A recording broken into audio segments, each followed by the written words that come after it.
सह नौ भुनक्तु सह वीर्यं करवावहै तेजस्विनावधीतमस्तु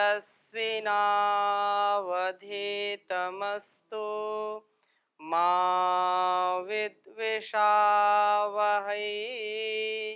ओम शांति शांति शांति ही। वैदिक जीवन पद्धति की इस कक्षा में आप सबका पुनः हार्दिक स्वागत है, अभिनंदन है। पुत्र कर्तव्य का दिग्दर्शन हम कर रहे थे। भगवान श्री रामचंद्र जी के पितृभक्त के जो कुछ श्लोक थे उनके संदर्भ में पिछली कक्षा में चर्चा हुई थी। और एक सच्चे अच्छे पुत्र के लिए जो अपने कर्तव्यों को सबसे ज्यादा प्रधानता देता है, वह पुत्र अपने माता पिता के लिए सच्चा तर्पण और श्राद्ध करता है। यही पितृयज्ञ है। पंच महायज्ञों का बखान हमको करना है, जिनमें ब्रह्मयज्ञ देवयज्ञ पूरा कर लिया था और पितृयज्ञ की चर्चा चल रही है।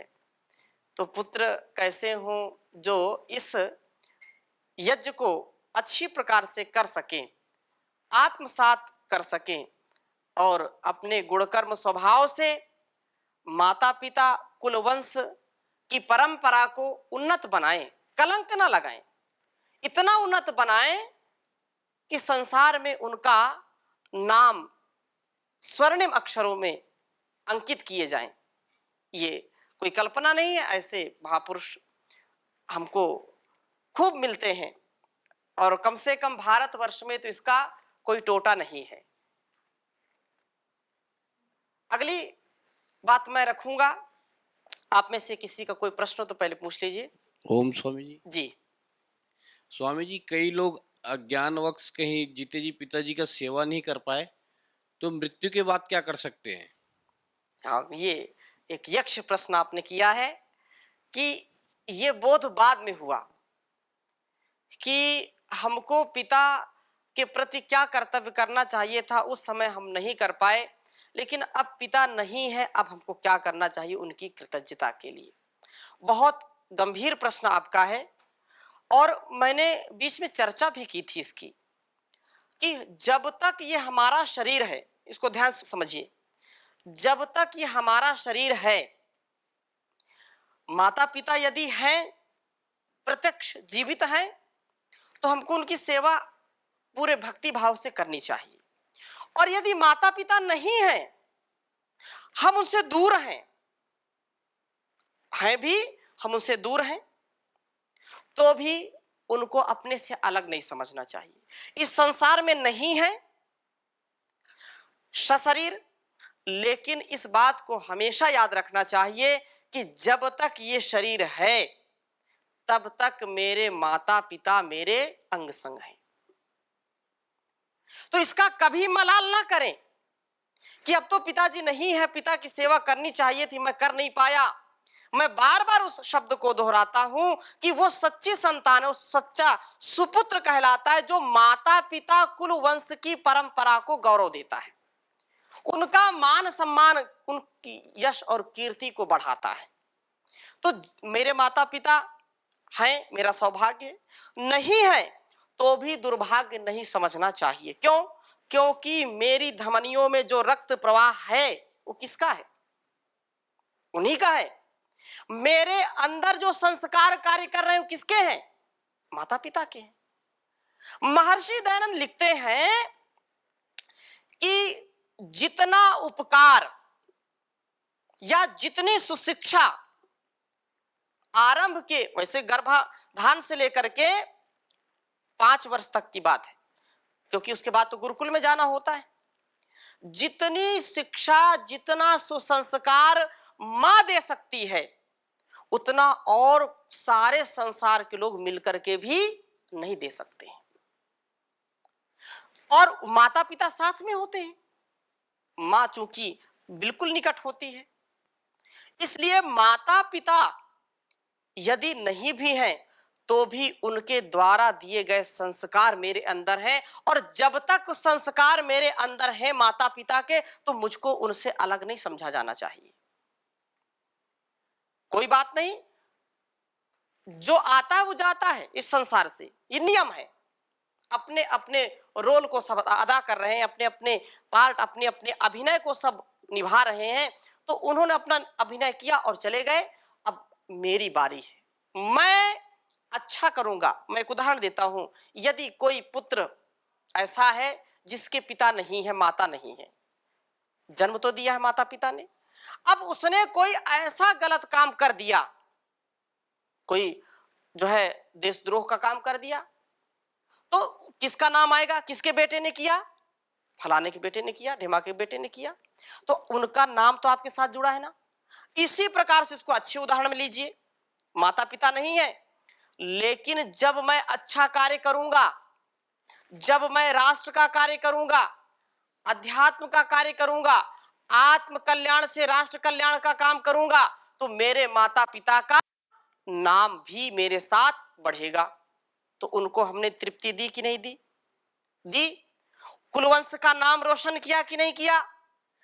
इसलिए इसको यदि नहीं माता पिता की हम सेवा कर पाए तो कोई बात नहीं, हमको अपने जब तक एक बूंद भी मेरे इस शरीर में है तब तक माता पिता के प्रति हमको कृतज्ञता पूर्वक उनके द्वारा दिए गए सुसंस्कारों से, सद्व्यवहारों से अपने जीवन को व्यतीत करना चाहिए। ये उनकी सच्ची श्रद्धा पूर्वक किया हुआ श्राद्ध और तर्पण होगा।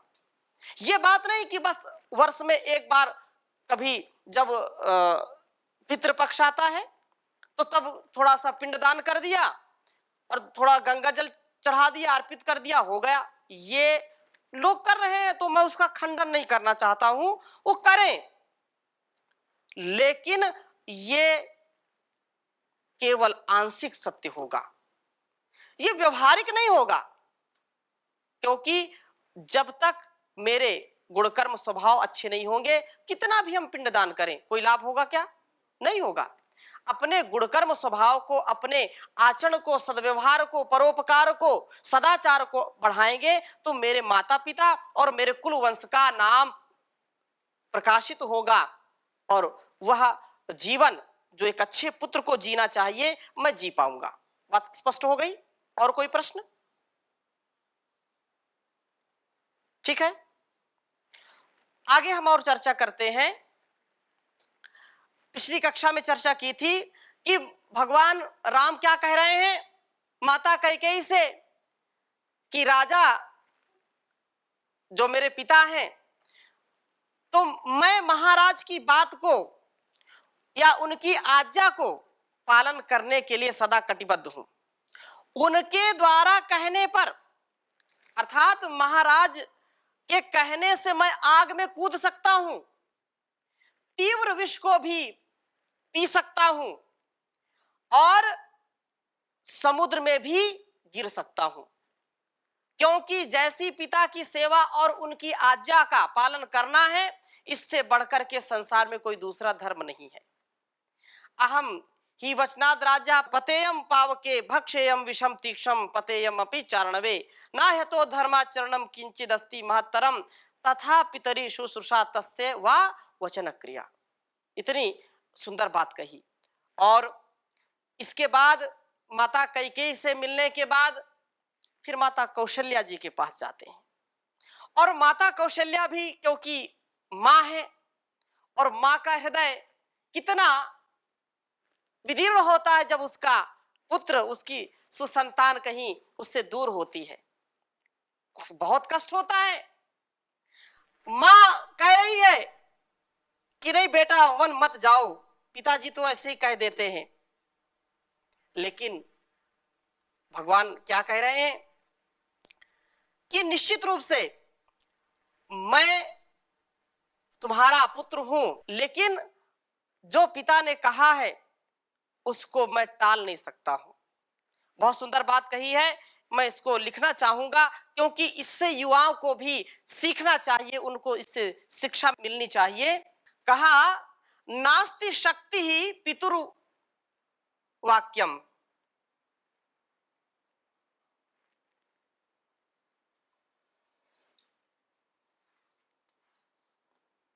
नास्ति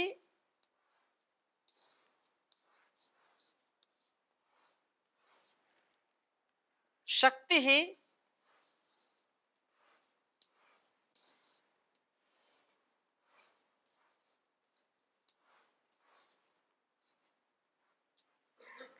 नास्ति शक्ति ही पितुर्वाक्यम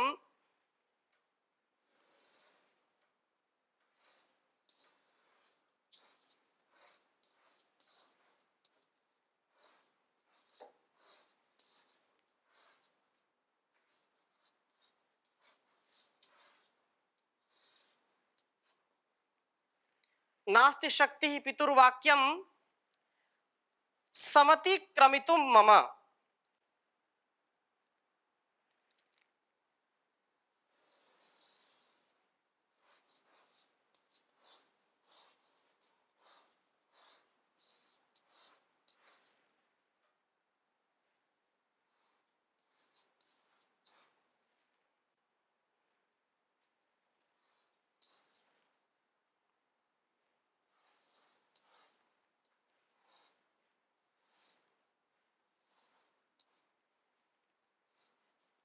मम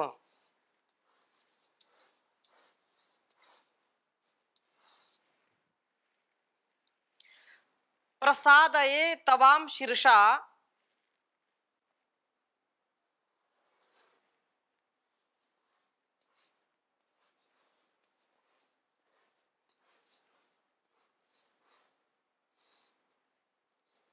प्रसादये तवाम शीर्षा।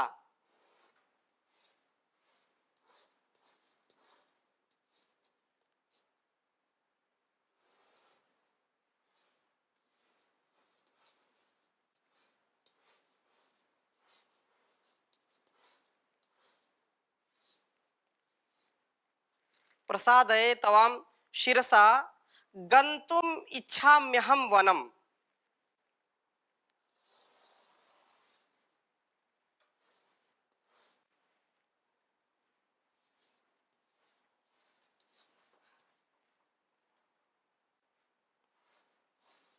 गंतुम इच्छाम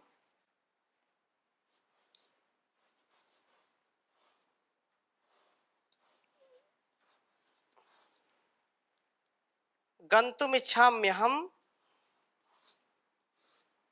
वनम।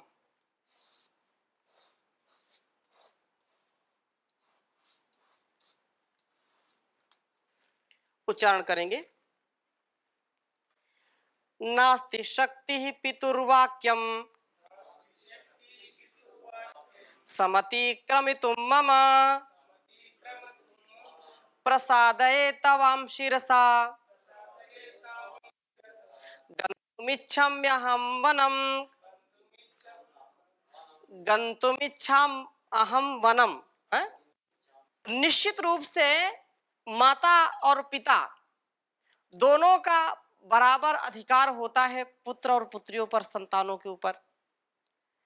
लेकिन मां विशेष रूप से पुत्रों को या पुत्रियों को, संतानों को विशेष प्रेम करती, स्नेह करती है। तो यहां पर माता कौशल्या पुत्र मोह में भी उनको समझा रही हैं, वह न जाने, और अलग अलग उनको बातें बता रही हैं। परंतु भगवान श्री रामचंद्र जी क्या कह रहे हैं कि मैं चरणों में सिर रख करके आपसे प्रसन्न होने के लिए प्रार्थना करता हूं, क्योंकि दुखी है वो, कष्ट है उनको, हृदय विदीर्ण हो गया है कि मेरे हृदय का हिस्सा, मेरे जिगर का टुकड़ा राम वन को जा रहा है। भगवान राम उनको समझा रहे हैं कि हे माते, मैं आपसे प्रार्थना करता हूं कि आप प्रसन्न हो जाओ, दुखी मत हो, आप दुखी मत होइए, क्योंकि पितुर्वाक्यम नास्ति शक्ति पितुर्वाक्यम। आपके दुखी होने से या सुखी होने से मैं अपने पिता के वचनों को टालने में असमर्थ हूं। इसलिए आपसे मेरी प्रार्थना है कि आप प्रसन्न होइए। पिता ने जो आज्ञा दी है उसको मैं टाल नहीं सकता हूं। नास्ति शक्ति, मेरे में इतना सामर्थ्य नहीं है कि मैं पिता की आज्ञा का उल्लंघन करूं। यह सच्ची पितृभक्ति है, यह सच्चा पितृयज्ञ है। समति क्रमितुम मम, मेरा सामर्थ्य नहीं कि उनका मैं उल्लंघन करूं। प्रसादे तव शीर्षाम गंतुम इच्छाम्यहम वनम, मैं इच्छा पूर्वक, बहुत ही प्रसन्नता पूर्वक वन में जाना चाहता हूं, क्योंकि ये पिता की आज्ञा है और पिता की आज्ञा मेरे लिए शिरोधार्य है। इसमें कोई शंका या कोई मुझको भय या कोई भी हृदय में छल कपट नहीं है। मैं दुखी नहीं हूं, बहुत ही प्रसन्नता पूर्वक मैं जा रहा हूं। इसलिए आप प्रसन्न हो जाइए। एक सच्चे पितृभक्त के लिए यह परम आवश्यक है कि उसके माता पिता किस प्रकार से प्रसन्न हो रहे हैं, किस प्रकार से उनके जीवन में तृप्ति आ रही है। आत्मत सर्वभूतेषु की जो बात है, जब हम अपने जीवन में निश्चल होकर के, निष्कपट होकर के अपने जीवन को जीते हैं, कोई भेदभाव नहीं करते हैं, कोई लुकाव छिपाव नहीं करते हैं, तो निश्चित रूप से हम सबके प्रिय बन जाते हैं। जब हम छल कपट करना आरंभ करते हैं, जब केवल मैं और मेरे की बात आ जाती है, स्वार्थ की बात आ जाती है, तो कृतज्ञता का भाव सदा दूर उससे हो जाता है। हम संयमित रहें, हम मर्यादित रहें, हम अनुशासित रहें, हम व्यवस्थित रहें कि एक पुत्र का क्या स्वधर्म है, क्या स्वकर्तव्य है, उससे हमको एक क्षण के लिए भी विपरीत आचरण नहीं करना। माता पिता गुरु आचार्य वेदों के शास्त्रों के अनुकूल ही आचरण करना है, प्रतिकूल आचरण नहीं करना है। ऐसा विचार यदि करें तो निश्चित रूप से हमारा जीवन पितृभक्त हो जाएगा। हम वास्तव में पितृयज्ञ करने के सच्चे अधिकारी बन जाएंगे। और इसके विपरीत जब हम गुरु की आज्ञा का पालन नहीं करेंगे, माता पिता की आज्ञा का नहीं पालन करेंगे, तो कभी भी अच्छे और सच्चे पुत्र नहीं बन सकते, कभी सुसंतान नहीं बन सकते हैं। उसके लिए मैंने पहले भी निवेदन किया है कि माता पिता गुरु आचार्य, इनका ये परम कर्तव्य है, प्रथम कर्तव्य है कि अपने आप के जीवन को इतना निर्मल, इतना शुद्ध, पवित्रतम बना ले कि उनकी संतानों पर उसका विशेष प्रभाव पड़े। यदि अपने जीवन को भी अच्छा बनाना चाहते हैं, पारिवारिक जीवन को अच्छा बनाना चाहते हैं, सामाजिक जीवन को अच्छा बनाना चाहते हैं, तो ये परम आवश्यक है। क्योंकि माता पिता गुरु अध्यापक, और एक और हम बाद में जोड़ दें, मैं 3 चीजों का संकेत यहां पर करना चाहता हूं। प्रथम तो माता, दूसरा पिता, माता पिता एक में ही कर सकते हैं, अध्यापक गुरु या आचार्य,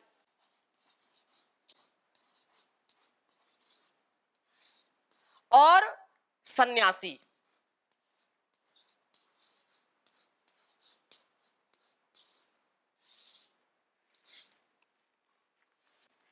माता पिता, अध्यापक और सन्यासी, इनका कर्तव्य है कि ये अपने आचरण से, अपने व्यवहार से, अपने संयमित जीवन से सुव्यवस्थित, सुसंस्कारित संतानों का, शिष्यों का, समाज का संवर्धन करें।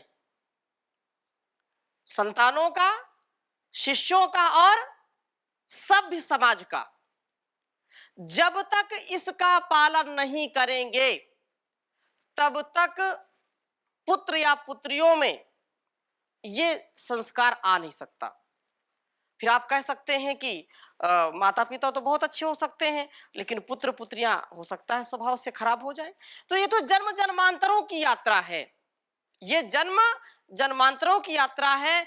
कुछ वो अपने साथ संस्कार लेके आते हैं, लेकिन यदि समाज में या परिवार में कहीं विघटन है, कहीं पर उथल पुथल है, कहीं पर असंतुलन है, तो उसका जिम्मेदार कौन है? तो उसका जिम्मेदार सबसे ज्यादा माता पिता, अध्यापक या सन्यासी है।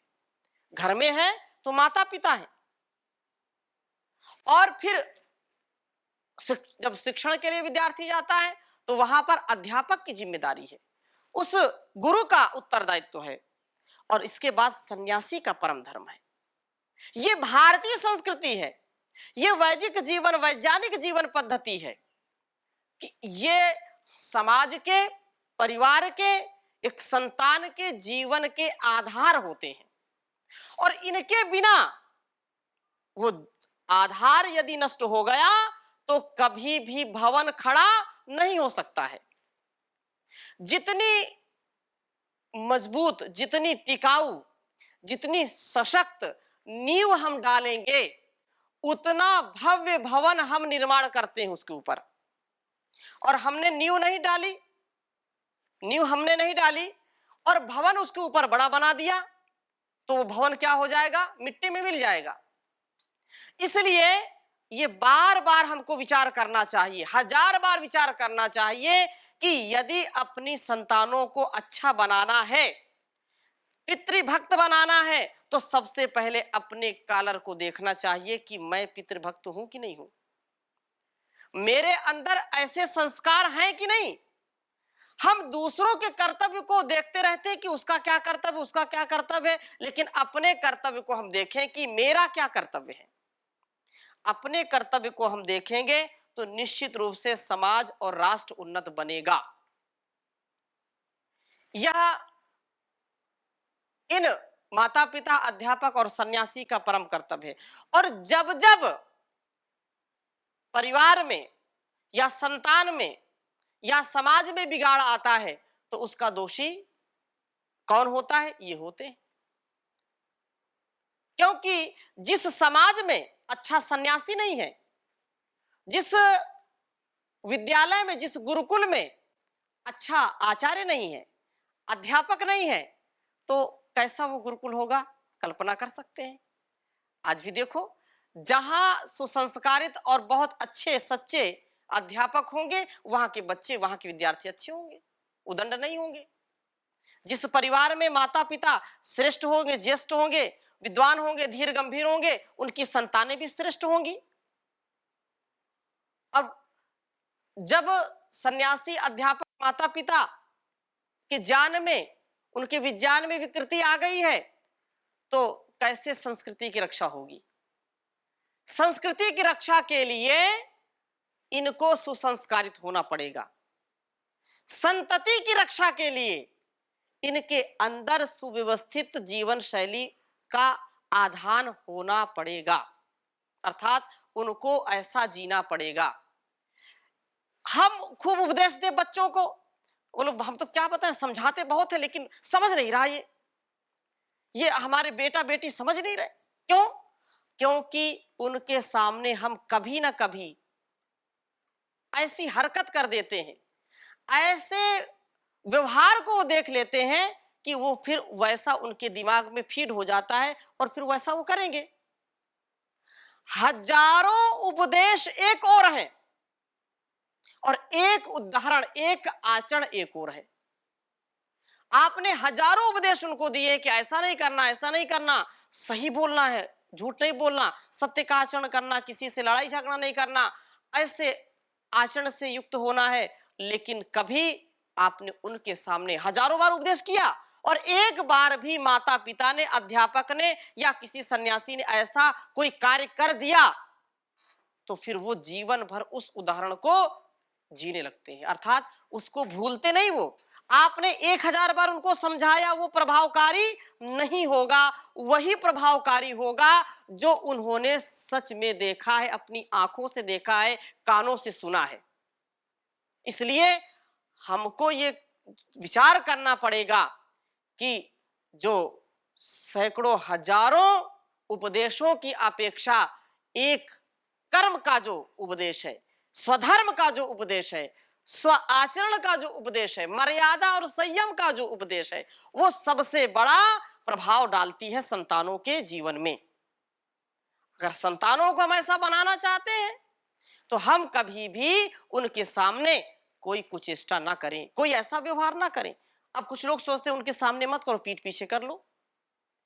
तो इस बात को मैं और संकेत करना चाहता हूं कि जब व्यक्ति लुका छुपी का खेल खेलता है, पीठ पीछे कोई कुचेष्टा करता है, उसके मन में कोई पाप होता है तो एक बार करेगा, 2 बार करेगा, 100 बार करेगा, कभी ना कभी तो उजागर होगा ही होगा।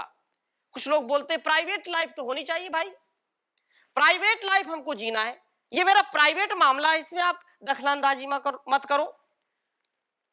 संस्कृत वाङ्मय में, संस्कृत साहित्य में, ऋषि परंपरा में प्राइवेट नाम की कोई चीज नहीं थी। कोई प्राइवेट नहीं, कोई प्राइवेसी नहीं। हाँ, कुछ मर्यादाएं हैं, ऐसा कोई उल्टा ना समझ ले इसको। जो मर्यादाएं हैं वो सही लिखी हैं, सही उपदेश किया गया है, वो तो करना ही करना है, लेकिन क्या करना है वो सब जानते हैं। कोई उन्होंने किसी को धोखा देने का काम नहीं किया है, अंधकार में ले जाने का काम नहीं किया, सदा प्रकाश में ले जाने का कार्य किया है। तो ऐसे ही हम अपने जीवन को प्रकाशित करने के लिए सदा सर्वदा उद्यत रहें, इससे कभी भी हम हटे नहीं और इसमें डटे रहें। तो आज की कक्षा को यहीं पर इन्हीं शुभ संकल्पों के साथ समापन करते हैं। अगली कक्षा अगले विषय को लेकर के पुनः प्रस्तुत होंगे। ओम शांति शांति शांति।